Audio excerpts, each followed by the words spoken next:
अस्सलामुअलैकुम स्टूडेंट्स, कैसे हैं आप सब। उम्मीद है आप सब खैरियत से होंगे।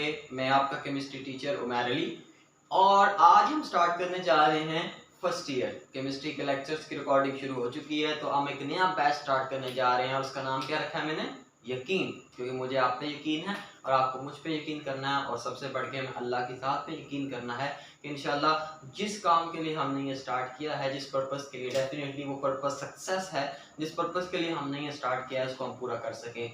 तो विदाउट वेस्टिंग एनी टाइम, जी सबसे पहले देखिए, आप 9th में केमिस्ट्री पढ़ी होगी आपने, बहुत सारे बच्चे केमिस्ट्री पढ़ के आए हुए हैं, लेकिन क्यों पढ़ के आए हैं? अक्सर से जब मैं सवाल करता हूँ तो एक ही जवाब आता है कि सर बस पढ़ ली, बुक थी, या फिर आप कह लें कि इस तरह के जवाब मिलते हैं कि हाँ बस ठीक है सर, मजबूरी थी, पास करना था। तो ये सारे इस तरह के आंसर मिलते हैं। लेकिन बहुत कम ऐसे स्टूडेंट्स होते हैं कि जिनको वाकई नहीं पता होता है कि केमिस्ट्री हम पढ़ क्यों रहे हैं या इसको पढ़ना ही क्यों पढ़ रहे हैं। सर मेडिकल कर रहे हैं तो सिर्फ आप मेडिकल की बुक्स पढ़ाएं ना, ठीक है ना। इंजीनियरिंग कर रहे हो तो सर इंजीनियरिंग की बुक्स पढ़ाएं ना। तो केमिस्ट्री कहाँ से आ गई? तो बेटे आज हम सबसे पहले तो इस क्वेश्चन का आंसर लेंगे कि केमिस्ट्री क्या है और हमें मतलब इसको क्यों पढ़ना है। ये बड़ा इंपॉर्टेंट है आपके लिए सुनना, क्योंकि आप जिस चीज़ को पूरा साल पढ़ने वाले हैं, पूरा 2 साल पढ़ने वाले हैं, उसके बारे में आपको पता भी होना चाहिए कि बेसिकली वो चीज़ है क्या।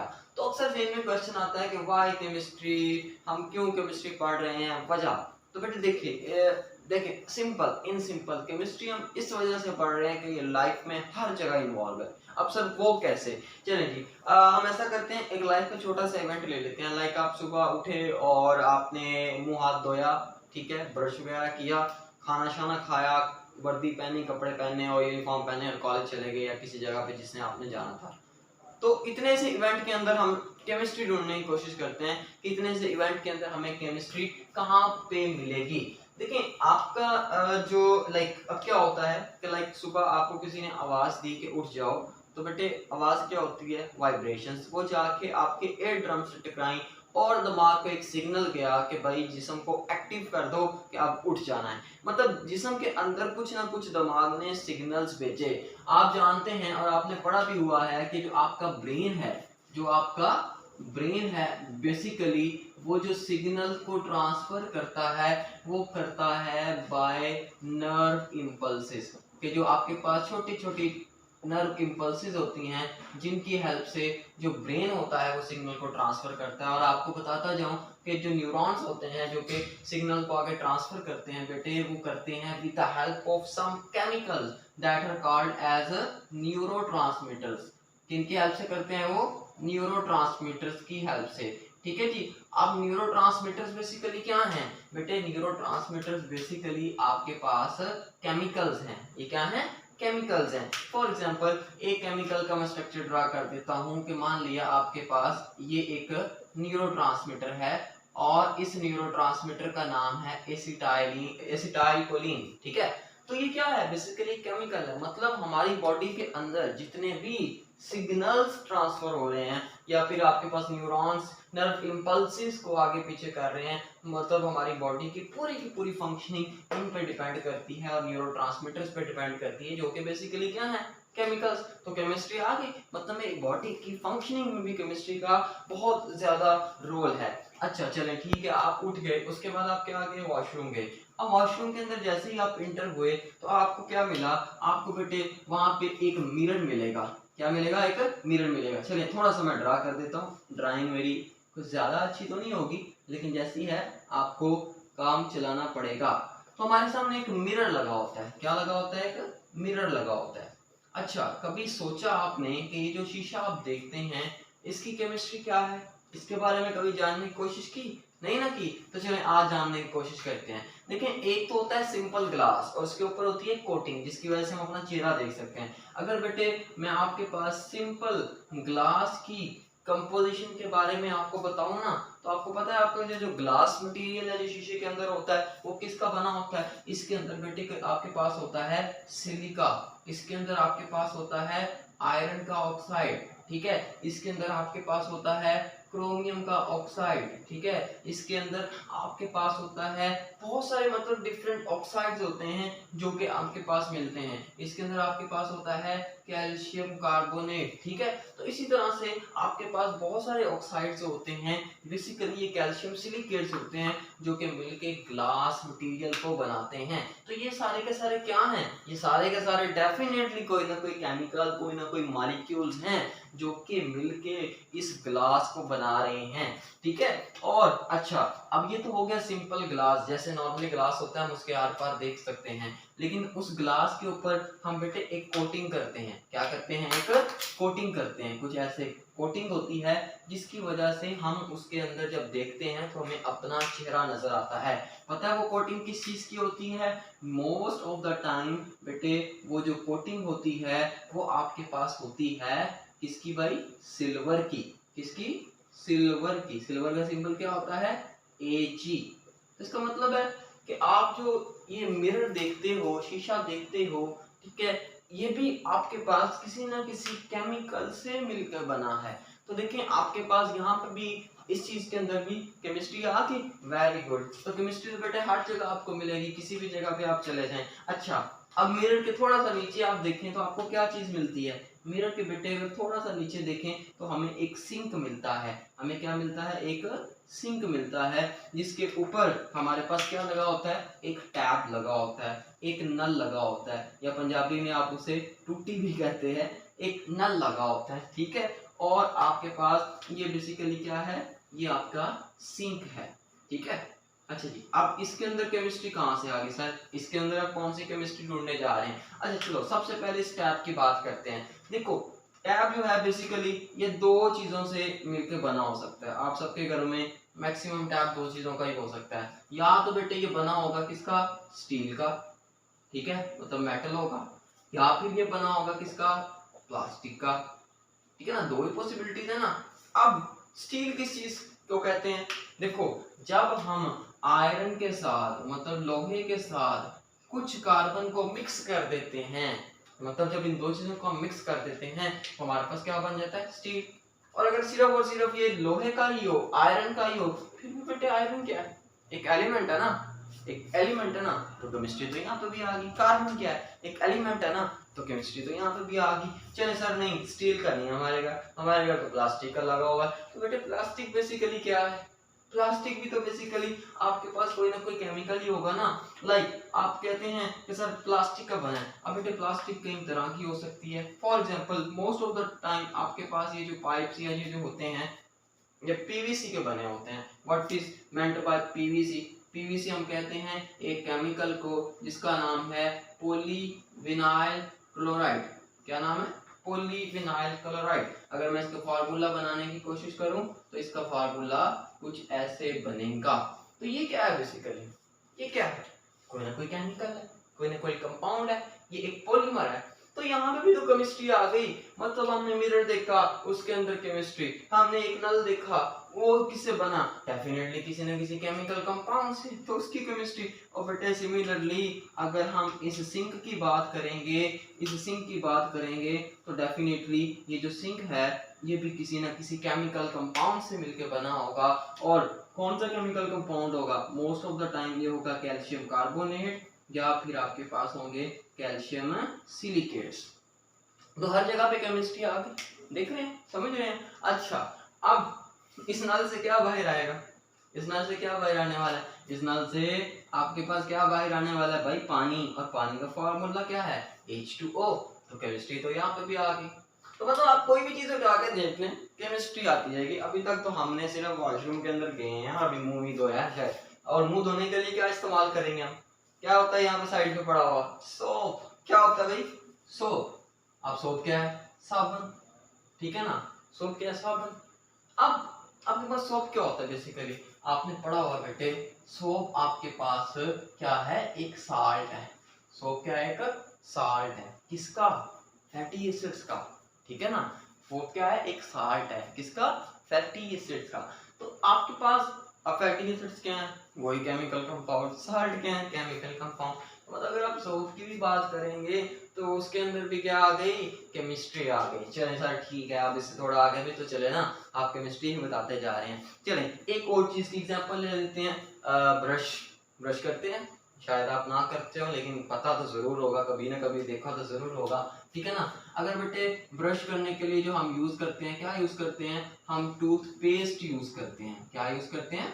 टूथपेस्ट यूज करते हैं। अगर मैं थोड़ा सा आपको टूथपेस्ट के बारे में भी बता दूं, लाइक फॉर एग्जांपल आप कोलगेट यूज करते हैं या कोई भी आप यूज करते हैं, Sensodyne whatsoever you are using, कोई भी आपके पास टूथपेस्ट है ना, उसके अंदर भी कोई ना कोई केमिकल कंपाउंड्स ही प्रेजेंट होते हैं। लाइक सर ये टूथपेस्ट है, इसके अंदर क्या चीजें हो सकती हैं? कोई थोड़ा सा हमें गाइड करें। तो बेटे कोई भी टूथपेस्ट है, एक चीज तो उसके अंदर कंफर्म है, वो है वाटर, जो कि अप्रोक्सीमेटली 40% प्रेजेंट होता है। इसके अलावा सर क्या होता है टूथपेस्ट के अंदर? एक और चीज टूथपेस्ट के अंदर प्रेजेंट होती है, वो है aluminium hydroxide, once again a chemical. एक और बड़ा इंपॉर्टेंट कंपोनेंट है टूथपेस्ट का, और वो क्या है? फ्लोराइड। क्या? फ्लोराइड।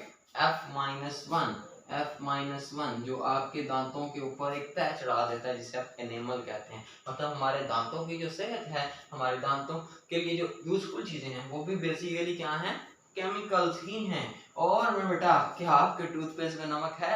अगर तो नमक है तो नमक क्या होगा? नमक होगा NaCl। तो मतलब सारी की सारी बातें किसकी हो रही हैं?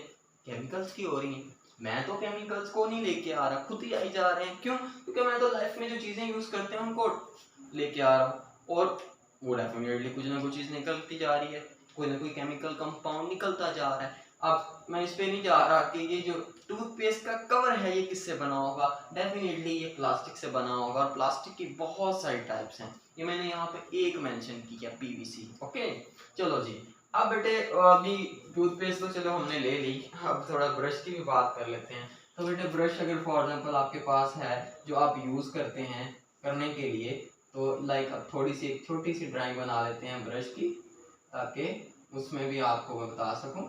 मान लीजिए ये आपका ब्रश है।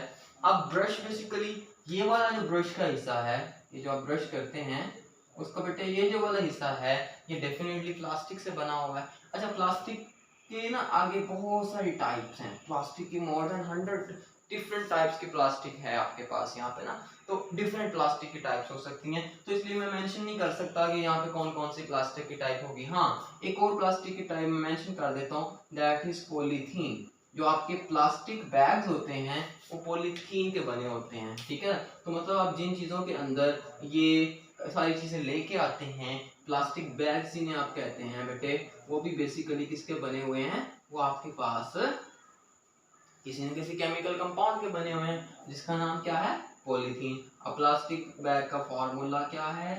प्लास्टिक बैग का फॉर्मूला है कुछ ये पॉलीथीन है, ठीक है। और सिमिलरली अगर ये आप इन रेशों की बात करते हैं, ये भी डेफिनेटली प्लास्टिक की कोई ना कोई टाइप है। और अभी जो मुझे याद पड़ रहा है, ये रेशे बने होते हैं प्लास्टिक की एक टाइप के, जिसका नाम है नाइलॉन। क्या नाम है? नाइलॉन। काफी लंबा चौड़ा इसका फार्मूला है आपके पास, ये भी आपके पास केमिकल कंपाउंड्स के अंदर ही आ जाते हैं। मतलब मैं ये कहना चाह रहा हूँ कि लाइफ का कोई भी इवेंट आप उठा के देख लें, कोई भी चीज उठा के देख लें, इस कमरे में मौजूद हर चीज, ये व्हाइट बोर्ड, ठीक है, मेरे कपड़े, ईच एंड एवरीथिंग, इस कपड़े का जो कलर है, इसके अंदर जो डाई यूज की गई है, जो मेडिसिन आप खाते हैं, ये जो मार्कर मैं यूज कर रहा हूँ, इसके अंदर जो इंक है, ये मेरा मोबाइल है, very important thing, very important thing. हमारे लिए आजकल के दौर में सबसे इंपॉर्टेंट चीज क्या है? मोबाइल। गुजारा ही नहीं होता किसी का इसके बगैर। तो बेटे अगर मैं आपको एक छोटी सी बात बताऊं कि जो मोबाइल है ना, आपका जो मोबाइल फोन है, आपने पीरियोडिक टेबल अगर याद किया हो तो आपके मोबाइल के अंदर बेटे 26 अप्रोक्सीमेटली एलिमेंट्स यूज हुए हैं फ्रॉम द पीरियोडिक टेबल। मतलब अगर केमिस्ट्री ना हो मोबाइल नहीं बनेगा, क्योंकि मोबाइल के अंदर 26 एलिमेंट्स हम यूज कर रहे हैं। लाइक आयरन यूज कर लिया, गोल्ड बड़ा इंपॉर्टेंट कंपोनेंट है मोबाइल का, ठीक है। इसके अलावा LCD liquid crystal display first year में ही पढ़ेंगे आप, चैप्टर नंबर 4 के अंदर। अब ये सारी चीजें जो आपने पढ़ी हैं, ये आपने सेकंड ईयर के अंदर डिस्कस भी करनी है कुछ ना कुछ, कि कहाँ पे कौन सी चीज़ है। लाइक आप पॉलीथीन बनाना सीखेंगे, लाइक आप नायलॉन बनाना सीखेंगे, लाइक आप पीवीसी बनाना सीखेंगे, लाइक आप मोबाइल पूरा पीरियोडिक टेबल याद करेंगे, लाइक आप क्या करेंगे, आप ग्लास के बारे में थोड़ा सा इंफॉर्मेशन लेंगे, आप बेटे बायो पढ़ेंगे, न्यूरोट्रांसमीटर्स के बारे में इंफॉर्मेशन लेंगे, मतलब आपको बहुत सारी इंफॉर्मेशन मिलने वाली है। तो अब मैं अगर आपसे पूछूं कि केमिस्ट्री क्यों पढ़ रहे हैं, तो सिर्फ ये आंसर नहीं होना चाहिए कि सर हमने बस ये नंबर लेने हैं तो पढ़ ली। बेटे केमिस्ट्री हम इसलिए पढ़ रहे हैं क्योंकि ये लाइफ में बहुत ज़्यादा इम्पोर्टेंट है। आपके इर्द गिर्द हर चीज़, इवन के आपकी बॉडी, बॉडी के अंदर क्या है, प्रोटीन्स, और क्या है, कार्बोहाइड्रेट्स, और क्या है, हमारी हड्डियाँ, वो किसकी बनी हुई हैं, कैल्शियम फास्फेट की। तो सारी की सारी चीज़ें आप जानते हैं कि वो क्या है, केमिकल्स हैं। और हमारी बॉडी के अंदर बहुत सारे केमिकल प्रोसेसेस हो रहे हैं जिनकी वजह से मुझे एनर्जी मिल रही है, फूड का टूटना, ईच एंड एवरीथिंग। तो मतलब कहने का ये है कि केमिस्ट्री हमने इसलिए पढ़नी है क्योंकि हम गौर फिक्र करना चाहते हैं। जैसे कि अल्लाह ताला कुरान मजीद में भी ये कहते हैं कि गौर फिक्र करो ताकि तुम इल्म हासिल कर सको, ताकि तुम जान सको कि अल्लाह ताला ने इस दुनिया को कैसे पैदा किया, क्यों पैदा किया, और तुम अच्छे तरीके से इन चीज़ों को समझ सको। तो अब इस सारी बातों को करने का आज इंट्रोडक्टरी लेक्चर है, सिर्फ एक ही पर्पस है कि आपने केमिस्ट्री पढ़नी है तो फिर शौक से पढ़ना है, इसे बड़े अच्छे से पढ़ना है, और इंशाल्लाह मैं भी पूरी कोशिश करूँगा कि मैं आपको इसको अच्छे से समझा सकूँ। ओके, अब कुछ डिस्कशन कर लेते हैं कि फर्स्ट ईयर में टोटल चैप्टर्स कितने हैं और पेपर पैटर्न वगैरह क्या है, तो इसको हम डिस्कस करते हैं और फिर आगे हम कंटिन्यू करेंगे। चलें जी, आई होप सो कि अभी तक आपको ये क्लियर हो गया होगा कि हमने केमिस्ट्री क्यों पढ़नी है, और वही पुराने में मतलब आपके पास चीज़ों को नहीं सुनना चाहता कि सर पास होने के लिए ये चीज़ वो चीज़। और आप इस चैनल को लाजमी सब्सक्राइब करें और अपने दोस्तों को भी बताएं, और मैंने व्हाट्सएप ग्रुप्स भी बना दिए थे, अगर उसमें कोई ऐड होना चाहे तो उसके बारे में मैंने आपका नंबर, अपना नंबर वगैरह दिया होगा, तो आप उसमें ऐड होने के लिए भी अपना नंबर, नाम वगैरह सेंड कर सकते हैं। चलें जी, बट सबसे पहले याद रखिएगा कि केमिस्ट्री के अंदर जो आपके पास पेपर है केमिस्ट्री का फर्स्ट ईयर का, वो उसके जो टोटल मार्क्स हैं आपके पास वो हैं 85। टोटल मार्क्स हैं 85, इसमें 15 नंबर प्रैक्टिकल के हैं, लेकिन 9-10 की तरह वो एंड पे जाके होते हैं सेकेंड ईयर के। टोटल मार्क्स बेटे आपके पास 85 हैं। और पेपर किस तरह से आता है, पेपर के अंदर आता है सबसे पहले क्वेश्चन नंबर 1, और क्वेश्चन नंबर 1 के अंदर आपके पास होते हैं एमसीक्यूज। एमसीक्यूज कितने आते हैं, टोटल एमसीक्यूज आते हैं 17, और हर एमसीक्यूज का 1 नंबर है, तो आपके पास टोटल मार्क्स हो गए एमसीक्यूज के 17। अब सिमिलरली उसके बाद आता है question number 2। Question number 2 basically short questions पे कंसिस्ट करता है। टोटल आपके पास 12 शॉर्ट क्वेश्चन आते हैं, और उनमें से आपको 8 अटेम्प्ट करने होते हैं क्योंकि बाकी 4 की चॉइस है। तो हर शॉर्ट क्वेश्चन बेटे 2 नंबर का है, तो आपके पास 8 टू द 16, तो ये आपके पास आ गया 16। तो तीसरा क्वेश्चन जो आपके पास होता है बेसिकली वो भी शॉर्ट क्वेश्चंस ही होते हैं। टोटल 12 शॉर्ट क्वेश्चन आते हैं और आपको 8 ही करने होते हैं। तो फिर वंस अगेन हर शॉर्ट क्वेश्चन का 2 नंबर अगर हो तो आपके पास टोटल मार्क्स कितने हो गए, 16। इसके बाद बेटे आपके पास क्वेश्चन नंबर 4 है, और क्वेश्चन नंबर 4 भी शॉर्ट क्वेश्चन की तरह ही है, मतलब शॉर्ट क्वेश्चन का लास्ट पोर्शन है, लेकिन इसमें 9 शॉर्ट क्वेश्चन आते हैं और आपको 6 अटेम्प्ट करने होते हैं, और 6 multiply by 2 is equal to क्या हो गया, 12। तो बेसिकली आपके पास ये आपके पास शॉर्ट क्वेश्चन का पोर्शन है, क्वेश्चन 2, 3 और 4। मतलब अगर देखा जाए तो आपके जो शॉर्ट क्वेश्चन हैं उनके जो टोटल मार्क्स बनते हैं वो आपके पास बनते हैं 44। तो हमेशा की तरह शॉर्ट क्वेश्चन एक मेजर पोर्शन होता है हमेशा हर जगह। अब इसके बाद लॉन्ग क्वेश्चन स्टार्ट हो जाते हैं। क्या स्टार्ट हो जाते हैं, लॉन्ग क्वेश्चन। और आपके पास question number 5, question number 6, question number 7, question number 8 और क्वेश्चन नंबर 9, ये सारे लॉन्ग क्वेश्चन होते हैं। मतलब अगर देखा जाए तो आपके पास 5 लॉन्ग क्वेश्चन आते हैं, और उन 5 में से आपको 3 अटेम्प्ट करने होते हैं, ठीक है ना। अब हर क्वेश्चन के अंदर बेटे 2 पार्ट्स होते हैं। लाइक अगर मैं कहता हूँ कि एक लॉन्ग क्वेश्चन है तो उसके अंदर बेटे 2 पार्ट होंगे, एक पार्ट होगा ए, दूसरा पार्ट क्या होगा, बी। ए पार्ट और बी पार्ट। अब हर पार्ट के बेटे आपके पास कितने नंबर होंगे, 4। कितने नंबर होंगे, 4। मतलब एक लॉन्ग क्वेश्चन के कितने नंबर हो गए? 8, ठीक है ना। तो टोटल 8 मार्क्स होंगे आपके पास। और इस तरह से अगर देखा जाए तो 5 लोग आने हैं, तो 3 आपने अटेम्प्ट करने हैं, तो आपके पास 8 multiply by 3 is equal to 24। तो 24, 44 और 70 आपके पास टोटल मार्क्स कितने हो गए? 85। तो ये है आपके पास पेपर पैटर्न किसका बेटे?